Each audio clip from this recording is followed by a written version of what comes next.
नमस्कार सभी साथियों को स्वागत करता हूं सभी का इस YouTube चैनल पर जिसका नाम है स्टडी विद पीएन लोधा। साथियों, रीट पात्रता परीक्षा 2022 जो कि जुलाई के महीने में आयोजित होने वाली है। 23-24 जुलाई के आसपास ये पेपर है आपके। थर्ड ग्रेड का मुख्य पेपर उसके बाद में होगा, साथ ही फर्स्ट ग्रेड, सेकंड ग्रेड, इन सभी के लिए हिंदी व्याकरण और शिक्षण विधियों का पेपर नंबर 17 लेकर आया हूँ पीडीएफ सहित। पीडीएफ आपको टेलीग्राम चैनल है हमारा स्टडी विद पीएन लोधा के नाम से, गूगल पर भी सर्च कर सकते हो study with PN Lodha Telegram channel. 15,000 से ज़्यादा लोग उसमें जुड़े हुए हैं साथियों, तो वहाँ से आप टेलीग्राम निःशुल्क प्राप्त कर सकते हो। बहुत ही शानदार 30 प्रश्न देखने को मिलेंगे, तो कोशिश रहनी चाहिए कि 25 प्रश्न आपके सही हो जाए। तो चलिए शुरू करते हैं इस वीडियो को। आपके पहला प्रश्न है साथियों प्रश्न संख्या 1 है, नतमस्तक में कौन सा समास है? क्रमधारय समास है, द्विगु समास है, द्वंद्व समास है या तत्पुरुष समास है? तो देखो, नतमस्तक, नत मस्तक से नत, इसका जो समास विग्रह होगा मस्तक से नत, से अथवा के द्वारा कर्ता ने कर्म को करण तत्पुरुष समास का ये उदाहरण है। तो विकल्प नंबर आपका 4 सही है प्रश्न 1 में। नेक्स्ट पढ़ेंगे प्रश्न नंबर 2 पर। प्रश्न नंबर 2 है, मैं अपने कुटुंब के युवा लोगों से कहता रहता हूँ कि तुम्हें सब कुछ मिल सकता है, बस तुम्हें मेहनत करनी होगी। वाक्य रचना की दृष्टि से कौन सा है? सरल वाक्य है, मिश्र वाक्य है, संयुक्त वाक्य है और इनमें से कोई नहीं। तो देखो, इनमें से कोई नहीं को तो हम बाहर निकाल देंगे क्योंकि यह आपका आंसर नहीं होता है। अब यहाँ पर सरल, संयुक्त या मिश्र, तो देखो वाक्य को वापस दोबारा अच्छी तरह से देखते हैं। मैं अपने कुटुंब के लोगों से कहता रहता हूँ कि तुम्हें सब कुछ मिल सकता है, बस तुम्हें मेहनत करनी पड़ेगी।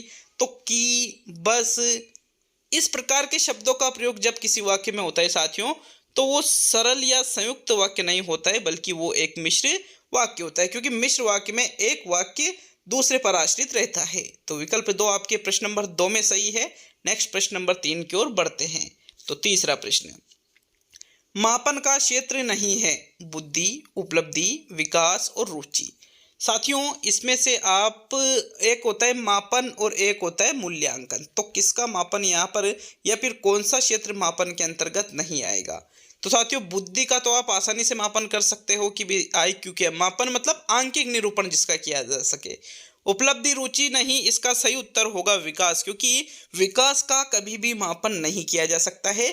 विकास का सिर्फ मूल्यांकन कर सकते हो। क्या कर सकते हो आप? सिर्फ मूल्यांकन कर सकते हो, न कि मापन किया जा सकता है। तो विकल्प नंबर आपका 3 सही है प्रश्न नंबर 3 में। नेक्स्ट प्रश्न नंबर 4 पे आते हैं। साथियों, आपके चौथा प्रश्न है, हिंदी शिक्षण में प्रथम भाषाई कौशल है सुनना, बोलना, पढ़ना और लिखना। तो साथियों, यहाँ पर जो भाषाई कौशलों की संख्या 4 होती है, इसमें ये क्रम होता है इनका एक निश्चित। जैसे सबसे पहले आता है सुनना, फिर उसके बाद में आता है बोलना, फिर उसके बाद में आता है पढ़ना, फिर उसके बाद में आता है लिखना।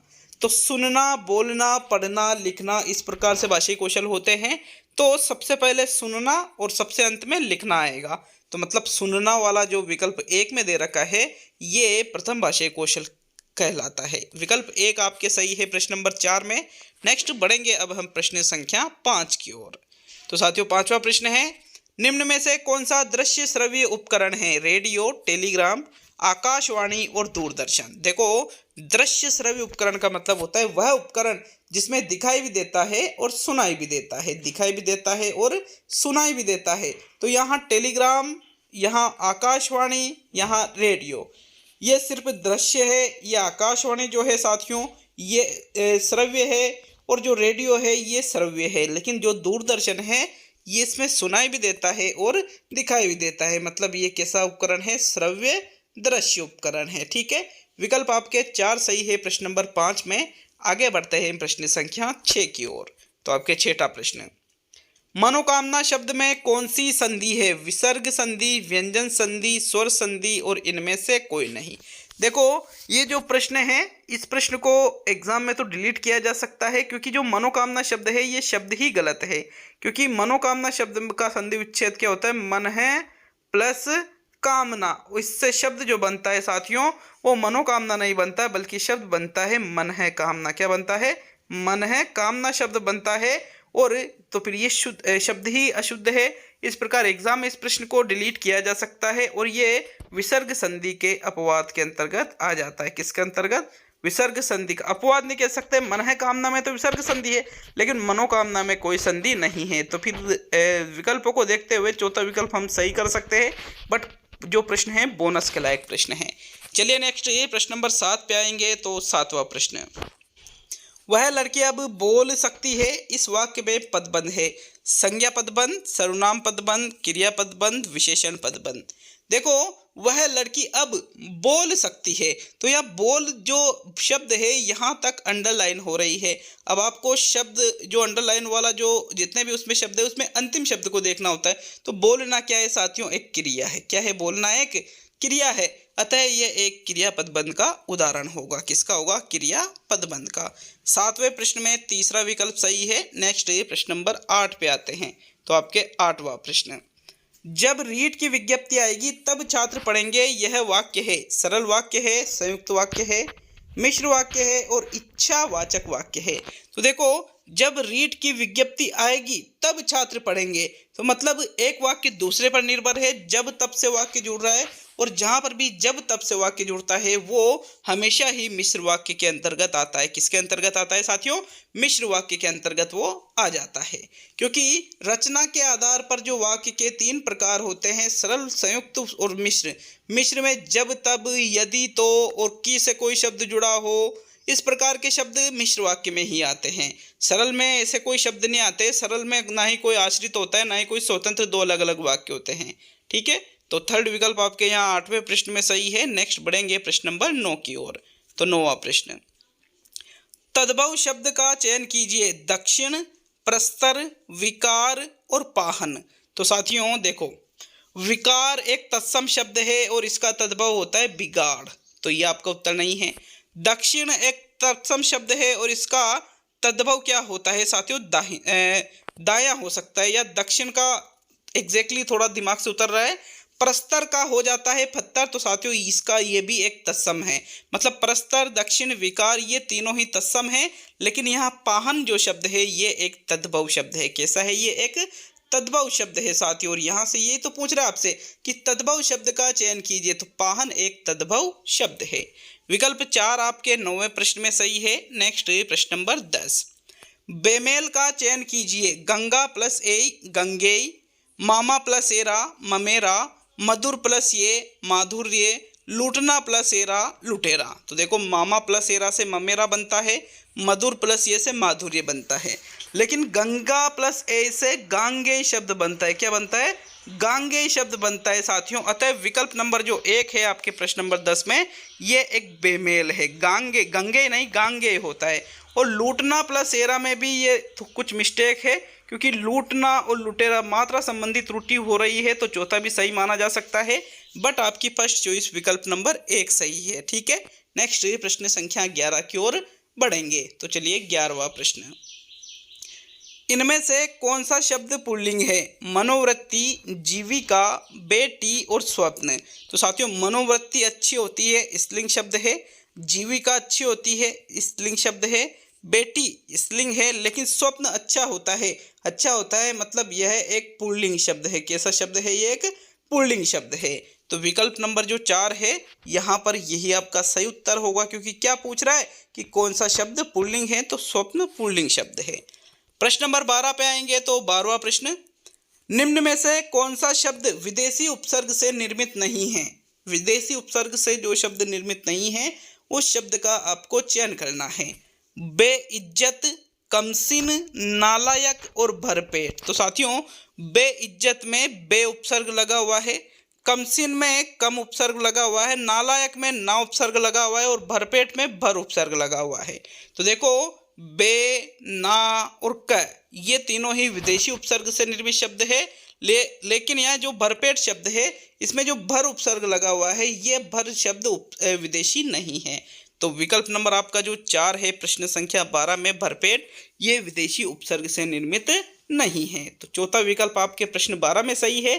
चलिए प्रश्न संख्या 13 की ओर बढ़ेंगे। तो क्या पूछ रहा है 13वां प्रश्न, निम्न में से सामान्य वर्तमान में क्रिया किस वाक्य में हुई है? पिताजी पत्र लिख रहे हैं, दादाजी बाजार जाते हैं, नीचे बैठ जाइए और हम हिंदी का टेस्ट देते हैं। देखो सामान्य वर्तमान की बात की जा रही है। पिताजी पत्र लिख रहे हैं मतलब क्रिया वर्तमान में अभी भी जारी है, और जहाँ पर क्रिया वर्तमान में भी जारी होती है वो अपूर्ण वर्तमान काल कहलाता है। तो ये आपका उत्तर नहीं है। दादाजी बाजार जाते हैं, जाते हैं, ठीक है, नीचे बैठ जाइए, नीचे बैठ जाइए मतलब ये आदेश दिया जा रहा है, तो ये भी सामान्य में नहीं हुआ। दूसरा हो सकता है हम हिंदी का टेस्ट देते हैं, तो यहाँ पर देखो हम हिंदी का टेस्ट देते हैं वर्तमान की बात है, दादाजी बाजार जाते हैं वर्तमान की बात है। मतलब दूसरा और चौथा विकल्प जो है दोनों में ही यहाँ पर क्रिया जो है वो सामान्य वर्तमान में हुई है, देते हैं, जाते हैं, ठीक है। तो विकल्प 2 भी सही है और विकल्प 4 भी सही है प्रश्न संख्या 13 में। चलिए आगे बढ़ेंगे प्रश्न संख्या 14 की ओर। तो आपके 14वां प्रश्न, मनोवृत्ति शब्द का बहुवचन होगा। मनोवृत्तों, मनोवृत्तियां, मनोवृत्तियों और मनोवृत्ताओं। तो साथियों मनोवृत्ति जो कि एक स्त्रीलिंग शब्द है, जो कि एक एकवचन शब्द है, और इसका जो बहुवचन बनाएंगे साथियों तो मनोवृत्तों, मनोवृत्तियों, मनोवृत्ताओं नहीं होगा बल्कि मनोवृत्तियां होगी। क्या होगा? मनोवृत्तियां, इसका बहुवचन शब्द होगा। दूसरा विकल्प आपके 14वें प्रश्न में सही है। नेक्स्ट प्रश्न संख्या 15 को देखेंगे। तो 15वां प्रश्न, मैंने तुमको परीक्षा भवन में देखा था, यह वाक्य है सामान्य भूतकाल का, आसन्न भूतकाल का, पूर्ण भूतकाल का और अपूर्ण भूतकाल का। देखो मैंने तुम्हें परीक्षा भवन में देखा था, देखा था मतलब पहले की बात है तो भूतकाल का वाक्य है, लेकिन चारों ही विकल्प भूतकाल के हैं। तो देखो आसन्न भूतकाल का मतलब होता है देखा है, देखा है, तो देखा है तो आसन्न में चला जाता, देख रहा था अपूर्ण में रहता, और देखा था मतलब ये क्रिया पूर्ण हो चुकी है भूतकाल में, तो ये पूर्ण भूतकाल के अंतर्गत रहेगा। थर्ड विकल्प आपके प्रश्न 15 में सही है। नेक्स्ट आगे बढ़ेंगे प्रश्न संख्या 16 की ओर। तो 16वां प्रश्न, कौन सा शब्द सदैव बहुवचन में नहीं रहता है? वर्षा, हालात, आप और नेत्र। तो प्रश्न संख्या 16 है, कौन सा शब्द सदैव बहुवचन में नहीं रहता है? देखो विकल्प है वर्षा, हालात, आप और नेत्र। पिछले पेपर में ही हमने इस आप शब्द को देख लिया था। आप शब्द सदैव किस में रहता है? बहुवचन में रहता है। लेकिन यहाँ पर प्रश्न पूछ रहा है कि कौन सा शब्द सदैव बहुवचन में नहीं रहता है? तो हालात, हालात शब्द भी सदैव बहुवचन में रहते हैं, नेत्र शब्द भी सदैव बहुवचन में रहते हैं, लेकिन जो वर्षा शब्द है ये सदैव बहुवचन में न रहकर वर्षा शब्द सदैव किस में रहता है? एक वचन में रहता है। तो विकल्प नंबर आपका 1 सही है प्रश्न संख्या 16 में। नेक्स्ट प्रश्न संख्या 17 को देखेंगे। तो 17वां प्रश्न है, दूषित शब्द का अर्थ है दोष युक्त, दोष मुक्त, दोष रहित और दोष से विरक्त। देखो दूषित, दूषित का मतलब हम कहते हैं कि यार ये तो पानी दूषित है, दूषित मतलब खराब है, तो दोष रहित नहीं होगा। दोष रहित का मतलब ये होता है कि जिसमें कोई दोष ही न हो। दोष मुक्त का मतलब भी यही होता है कि बिना दोष का। तो ये दोनों आपका आंसर नहीं रहेंगे। दोष से विरक्त, विरक्त मतलब अलग, तो दोष से अलग हुआ मतलब वो बिल्कुल शुद्ध है, तो ये भी आपका आंसर नहीं होगा। अर्थात दूषित शब्द का अर्थ क्या होगा? दोष से युक्त। विकल्प 1 आपके सही है प्रश्न नंबर 17 में। नेक्स्ट प्रश्न संख्या 18 को देखेंगे। साथियों प्रश्न नंबर 18 है, वाक् जाल में कौन सी संधि है? स्वर संधि है, व्यंजन संधि है, विसर्ग संधि है और इनमें से कोई भी नहीं। तो वाक् जाल का संधि विच्छेद करके देखते हैं ताकि हमें ये क्लियर हो सके कि इसमें कौन सी संधि है। तो देखो वाक् जाल का संधि विच्छेद होता है वाक प्लस जाल। यहाँ पर कौन सी संधि हो रही है? ये व्यंजन है आपके और ये भी व्यंजन है। जहाँ पर व्यंजन का व्यंजन से मेल होता है वहाँ व्यंजन संधि होती है। तो दूसरा विकल्प आपके प्रश्न नंबर 18 में सही है, अर्थात वाक् जाल में व्यंजन संधि है। तो चलिए आगे बढ़ेंगे प्रश्न नंबर 19 पर।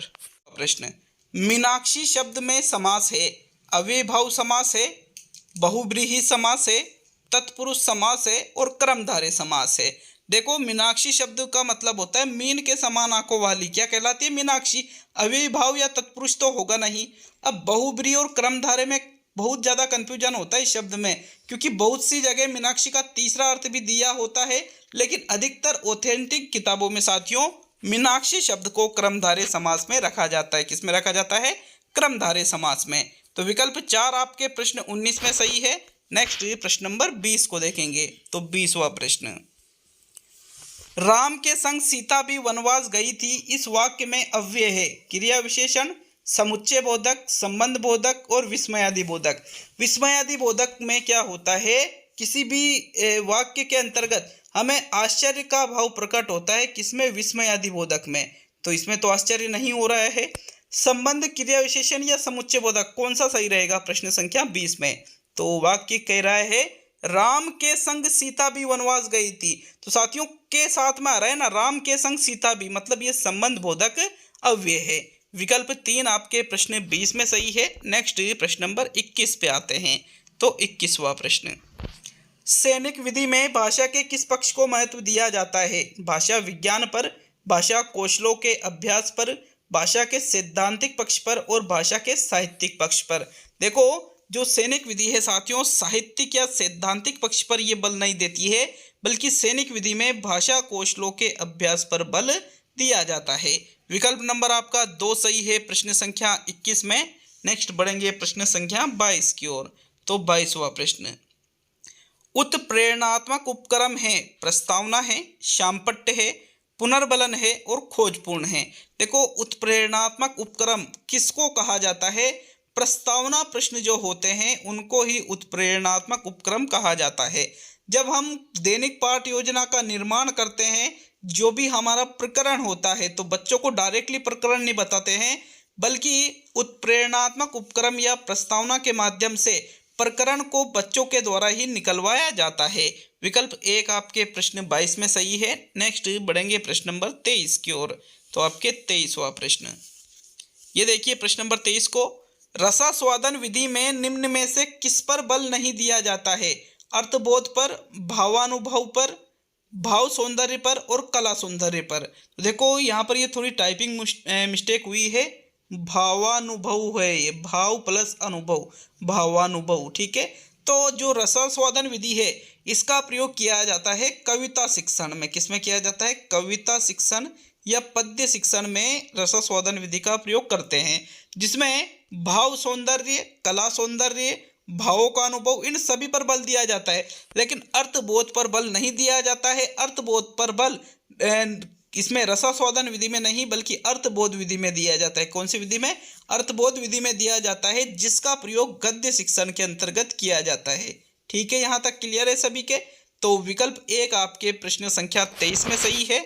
नेक्स्ट प्रश्न नंबर 24 की ओर बढ़ते हैं। तो 24वां प्रश्न है, प्यास जगाओ योजना से अभिप्राय है, प्यासे को पानी पिलाकर जीवित करना, सोते हुए को जगाना, सुलेख लेखन की आदत का निर्माण और इनमें से सभी। तो साथियों, प्यास जगाओ योजना से तात्पर्य किससे है? सभी से नहीं है। चौथा विकल्प गलत है, सभी पे मत जाओ। देखो, प्यासे को पानी पिलाकर जीवित करना, ये कोई इस योजना का अर्थ नहीं होता है। ना ही सोते हुए को जगाना इसका अर्थ होता है, बल्कि इसका जो सही अर्थ होता है वो है सुलेख लेखन की आदत का निर्माण करना। प्यास जगाओ योजना का सही अर्थ निकलता है। थर्ड विकल्प आपके 24वें प्रश्न में सही है। नेक्स्ट बढ़ेंगे प्रश्न नंबर 25 पर। तो 25वां प्रश्न, भाषा शिक्षण में दृश्य श्रव्य साधनों का प्रमुख उद्देश्य है। दृश्य श्रव्य साधन मतलब जिसमें देखा और सुना दोनों ही होता है, जिसमें देखा भी जा सकता है और उसमें सुन भी सकते हैं, तो वो होते हैं दृश्य श्रव्य साधन। जैसे मोबाइल है, जैसे कंप्यूटर है, टीवी वगैरह है, ये चीजें दृश्य श्रव्य साधन के अंतर्गत आ जाती है। तो इनका प्रमुख उद्देश्य पूछा है, शिक्षक के कार्य को सरल बनाना, छात्रों के विभिन्न इंद्रियों को क्रियाशील बनाना, छात्रों को नवीन उपकरणों के प्रति उत्सुक बनाना और पाठ में कक्षा का अवधान बनाए रखना। तो देखो, यहाँ पर शिक्षक के कार्य को सरल बनाना ये तो इतना इम्पोर्टेंट नहीं है, नवीन उपकरणों के प्रति उत्सुक बनाना ये भी इतना इम्पोर्टेंट नहीं है। दूसरा या चौथा विकल्प कौन सा सही रहेगा प्रश्न संख्या 25 में? तो देखो, दृश्य श्रव्य साधनों का प्रमुख उद्देश्य होता है कि उनकी विभिन्न इंद्रियां क्रियाशील बने, क्योंकि जब भी हम किसी चीज को सीखते हैं, जितनी अधिक इंद्रियां क्रियाशील रहेगी, छात्र उतना ही अधिक सीख पाते हैं। तो जितना अधिक सीख पाएंगे साथियों, वही बेटर रहेगा। अतः विकल्प नंबर जो 2 है यही आपका बेस्ट आंसर है प्रश्न नंबर 25 में। नेक्स्ट प्रश्न नंबर 26 पे आते हैं। तो 26वां प्रश्न, रिक्त स्थान की पूर्ति करने वाला प्रश्न मुख्यतया किस उद्देश्य की जांच करता है? ज्ञान की, कौशल की, अवबोध की और अभिरुचि की। जैसे एक वाक्य है, हमारा देश, रिक्त स्थान बीच में और है, तो रिक्त स्थान में क्या आएगा, यहाँ पर हमारा देश भारत है। भारत शब्द यहाँ पर बच्चे लिख रहे हैं, तो ये जो भारत शब्द लिखा है साथियों, ये क्या है, फिर ये उसका ज्ञान है। स्मरण पर आधारित प्रश्न होते हैं रिक्त स्थान वाले। अतः विकल्प नंबर जो 1 है प्रश्न नंबर 26 में, ये आपके सही रहेगा। नेक्स्ट प्रश्न नंबर 27 पे आते हैं। तो 27वां प्रश्न, साइलेंट रीडिंग किसकी रचना है? डेचेंट की, स्मिथ की, ब्रायन की और पिंटर की। तो देखो साइलेंट रीडिंग जो रचना है साथियों, ये ब्रायन के द्वारा लिखी गई है और इस किताब में इन्होंने मौन वाचन पर अत्यधिक बल दिया है। मौन वाचन के बारे में विस्तार पूर्वक इस पुस्तक में इन्होंने बताया है। तो तीसरा विकल्प आपके प्रश्न संख्या 27 में सही है। नेक्स्ट बढ़ते हैं अब हम प्रश्न संख्या 28 की ओर। तो चलिए 28वां प्रश्न देखते हैं।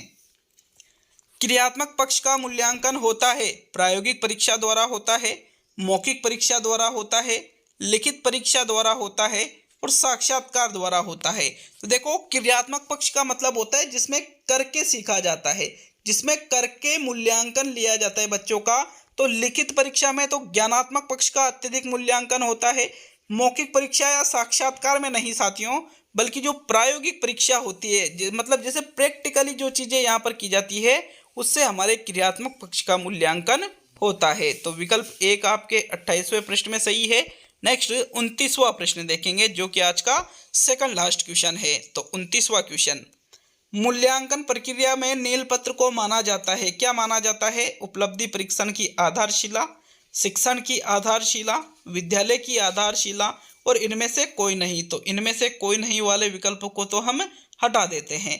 देखो जो नील पत्र, जो ब्लूप्रिंट माना जाता है साथियों, शिक्षण या विद्यालय की आधारशिला नहीं होती है। ब्लूप्रिंट का निर्माण कोई भी, जैसे हम टेस्ट वगैरह, पेपर वगैरह बनाते हैं, तो उसके लिए किया जाता है। अतः नील पत्र या ब्लूप्रिंट को उपलब्धि परीक्षण की आधारशिला माना जाता है। अब अंतिम और 30वां प्रश्न देखेंगे, लेकिन वीडियो अच्छा लगे तो एक लाइक और एक शेयर जरूर करिएगा और नीचे कमेंट में हमें जरूर बताएं कि 30 में से कितने प्रश्न सही बैठ रहे हैं आपके। तो देखो अंतिम और 30वां प्रश्न देख लेते हैं। क्या है 30वां प्रश्न? उद्बोधन विधि का उपभेद नहीं है दृश्य विधान, अभिनय, कहानी और अनुवाद। तो साथियों उद्बोधन विधि के उपभेदों में कहानी, दृश्य विधान, अभिनय ये चीजें आ जाती है, लेकिन जो अनुवाद है ये उद्बोधन विधि के उपभेद में नहीं आता है। तो चौथा विकल्प आपके 30वें प्रश्न में सही है।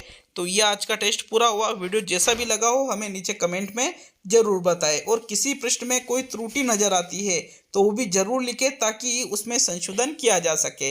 अब मिलते हैं अगले वीडियो में। सभी दोस्तों का बहुत बहुत धन्यवाद वीडियो को पूरा देखने के लिए।